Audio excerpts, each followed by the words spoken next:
એક ભાઈને ઘીરે ફોન કર્યો, 5 મહેમાન આવે છે, રસોઈ તૈયાર રાખજો. હવેલી ઝીણા અવાજમાં જવાબ આવ્યો, એ સુવિધા આપકે ટેલિફોન में उपलब्ध नहीं है. લે કઈ ભાઈ ડાય લે નીકળી ગઈ હવા. વાતું થાય. 5 મહેમાન આવે, રોટલા કરીને રોહડામાં આવી તો કરો, તડીકાનો તારો ડોહો વરાળું આવે હાય છે. પણ ના ના, આપણે તો યાદ છે સાહેબ, હજી આપણા બેઠા રહોડા છે હજી ગામડામાં આપણા. શીતલ દાદા રોટલા ઘડાતા હતા ને, હવે ફોન બોન નહોતા સાહેબ, પણ રોટલા ઘડાતા હતા ને એમાં તાવડી દાંત કાઢતી ને ત્યારે માવું 5 રોટલા વધારે કરી નાખતી હતી. મારી તાવડી દાંત કાઢે, નક્કી મારગડે મહેમાન આવતા હશે સાહેબ. એક જણો ફૂલ પી ગયો ને જમરાજ આવ્યો, બોલો ફૂલ પી ગયેલો, તા જમરાજ આવ્યો, હાલે એ કે આવું ખરો પણ પાડો હું આવી ગઈ. જમરાજા ભાઈ જક તારી ગાઓ તું વાડીએ લઈ ચાલે. મને 2 પાઈ દીધા, મારે ક્યાં જાવું?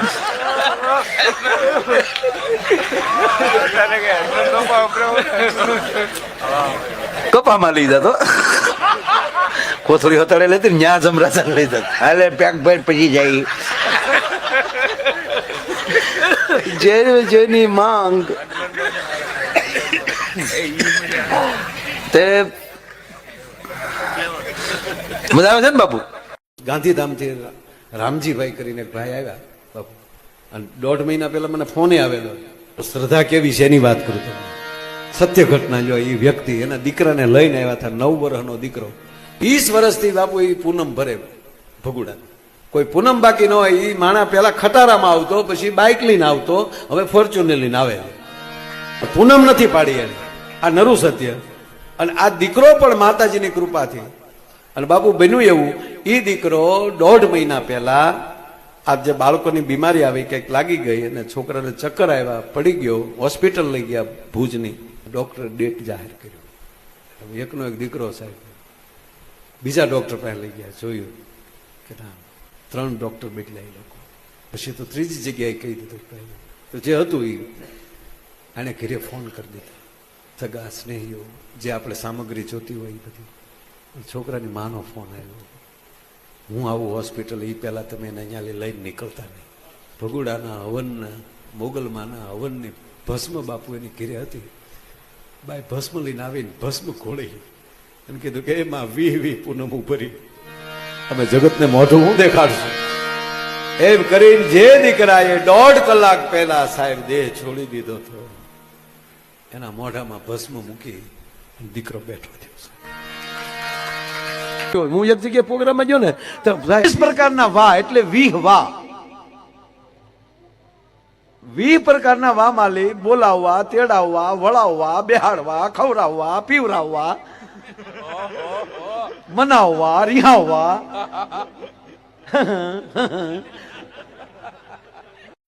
મુગલો આવ્યા, ફિરંગીઓ આવ્યા, કેટલા દેશના આક્રમણો આવીને હોહોની મોખે હોહો લઈને વયા જાય. આપણે બેઠા બેઠા તમાકુ છોડતા ભલે મારા દીકરાને ત્યાં લઈ જવું. આપણે તો એક થવું જ નથી એમ. હા, વિભાજનમાં જ રહેવું છે. આ જ્ઞાતિનો છે, આ જ્ઞાતિનો છે, આ જ્ઞાતિનો. એમાંય પાછા પોતાની જ્ઞાતિમાં હતા કે ઈ તો આ છે ને અમે આ પાખીના છે. ઈ પાખીમાં પાસે ઈ તો કે અમારા મોટા બાપુનો પરિવાર છે, અમે નાના બાપુનો પરિવાર છે. એમાંય પાછા 2 પરિવાર. ઈ તો નવી માનો છે, હું તો જૂની માનો હતો. એટલે હવે તો પાછો ભલે યાર. તો આપણે ખબર કેમ પડે કે એનો આ કેટલામાં ભાવ હશે? તરત ખબર પડી જાય. 2 માણસ વાતો કરતા હોય ને આપણે તરત ખબર પડી જાય કે આના કેટલામાં ભાવ છે.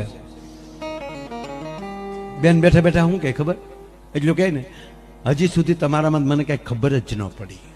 માનવાનું પહેલો ભાવ પ્રવેશ એન્ટ્રી.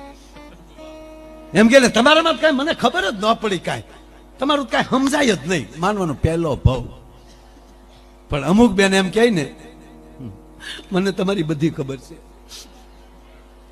ઈ તો હું સૌ ને એટલે તમારું ઘર હકારું. બીજી વાત તો કેદુની વહી ગઈ હોત.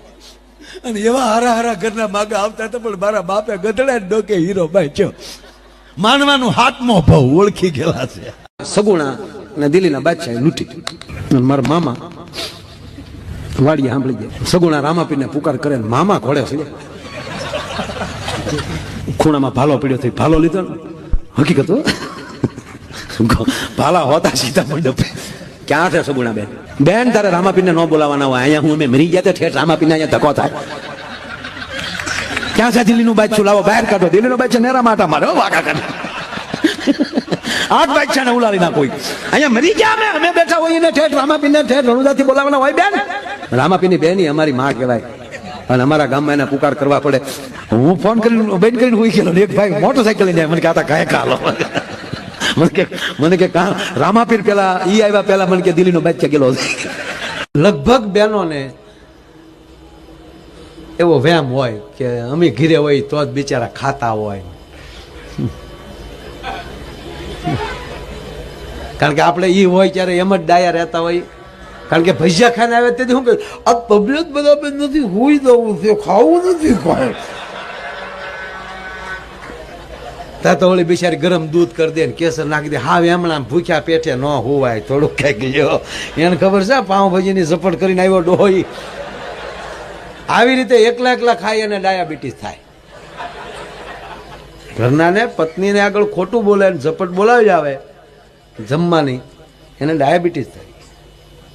અને જે બેનું રાંધ્યું ચોખા ઘીનો શીરોની ઝપટ બોલાવી લે અને આપણે એમ કે તમે ગળ પણ બેન કરો ને ઘી તો હાવ બેન કરો. હા એને રહોડામાં જે એકલા ઝપટ કરી એને ગોઠને વાહ થાય. આવું કઈ થાય નહીં. આ તો વાત કરું તમને.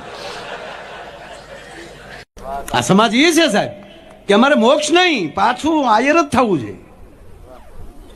અને પાછું આ દેશના 18 વર્ણને કામ આવે એવું અમારે કામ કરવું છે. અમારે જગતને જીતવું છે, હૃદયથી જીતવું છે, પ્રેમથી જીતવું છે. એટલે કૃષ્ણ તું અમને વારા ઘડીએ મોકલા કરજે. ગુજરાતી બેંકમાં ગયો યાર, મુંબઈ. ત્યાં જઈને બેંકમાં જઈને કીધું કે ભાઈ 50,000 રૂપિયા લોન લેવી છે. મોર્ગેજમાં અહીંયા તમારા મકાન, જમીન, દુકાન કાંઈ ખરું અહીંયા? કે ના, મુંબઈમાં કાંઈ મારું નથી. કે મોર્ગેજ વગર કેમ અમારે તમને લોન આપવી? આ મારું આધાર કાર્ડ, આ મારું ડ્રાઇવિંગ લાયસન્સ, આ મારી ગાડીના પેપર, મારા જ નામે ગાડી છે. બહાર જે મર્સિડીઝ પડી છે એ મર્સિડીઝનો હું માલિક છું. આ તમે પેપર જોઈ લો. આ મર્સિડીઝ ઉપર 50,000 જોવે અને એ પણ મર્સિડીઝ અત્યારે જ જમા કરાવતી જવાની. હું તમને 50,000 જમા ન કરાવું ત્યાં સુધી તમારે મર્સિડીઝ દેવાની નથી. હવે 1.5 કરોડ 2 કરોડની ગાડી, આમાં તો 50 લાખ રૂપિયા મળે અને લેવા હતા 50,000. એટલે તરતથી તો જોઈ લીધું પેપર ઓકે છે, રાઈટ છે. અને એ બધું પેપરો થઈ ગયા, સાઈનું થઈ ગઈ. 50,000 રૂપિયા આપી દીધા, ગાડી જમા લઈ લીધી, ગેરેજમાં મૂકી દીધી. આ 50,000 રૂપિયા લઈને નીકળી ગયો. પણ મેનેજર ઘરે ગયો ને તાવ આવ્યો. જે મર્સિડીઝનો માલિક ઘરમાં 50,000 નહીં હોય, એને લોન કેમ લીધી? ઘણા ગાડીમાં બેહાડીએ ને તો વિશ્વ વગેરે ગાડીમાં ન બેહાડ. આગળ બેઠા હોય ને તો આપણે આગતા હોય ને તો ટર્ન આવે, જો ટર્નિંગ આવે. અમને નહીં દેખાતું હોય ટર્નિંગ, અમને નહીં કાગવાસની પડી હોય.